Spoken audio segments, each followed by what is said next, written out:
mga kananay, mga kakulit vlog. Siyempre, collab kami ngayon ni Kulit Vlog. So, ayan, umatin pala siya ng birthday ng bata dyan.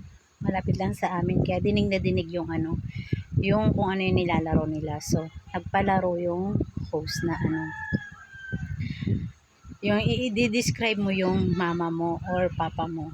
So, dinig na dinig ko, sabi ng anak ko, ang mama ko ay malandi. So, ngayon, gagawin natin, ipoprank natin si Princess. So, kunwari, pagagalitan ko siya. Bakit sinabi mong malandi ako? Dami naman pwedeng i-describe. Pwede naman mataba, kulot. O, diba? May pigsa. Sabi ko na, may pigsa kayo. Dapat nga kasi pupunta ako doon. Masakit kasi yung ko. Kaya hindi ako pumunta. Dapat pipidyoan ko siya. So, pag-uwi, ipoprank natin siya. Akala ko siya na yung umakyat, si kuya pala.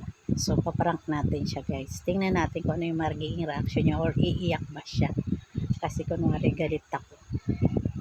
So, eto na nga mga kananay, umuwi ang anak kong umiiyak. Hindi ko pa nga napapagalitan, umiiyak na siya kasi bago siya umuwi may nangyari sa labas. So, ayan. O, di ba? Paano ko pa 'tong mapapagalitan?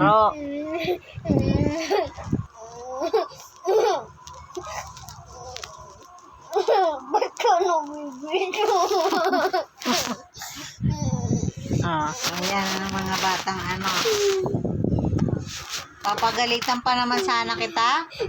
Ayun, umiiyak ka na, di ka para papagalitan. Eh, bakit sinasabi mo dun sa laro na narinig ko yun sabi mo, yung i-describe ang mama. Bakit sinabi mo malandi ang mama ko? Mayroon. Nasa listahan? Wala, di ba? Tapos yung iba, Oy. akala ko. Bakit malandi ba ako? Kung may nakikita kang gwapo. Nakita na gwapo. Ay ka. Dami i-describe. Pwede naman. Ang mama ko, kulot ang buhok. Wala. Ang mama ko, matakaw. Wala. Wala namang nagganon sa inyo eh. Naririnig ko dito. Tapos, meron. Kita mo? Sinabi mo pa na mabaho ako? Nakakawa ako ng 5. Tapos, amoy nakikili ng mama. May puso. Meron 10. Naka-15 ako. Salbahe kasi sabi mo. Mabaho ako, malandi ako. Tutok pa.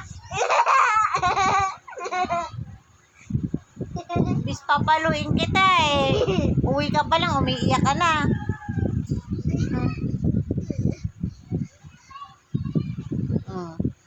Paano pa kita papaluin yan?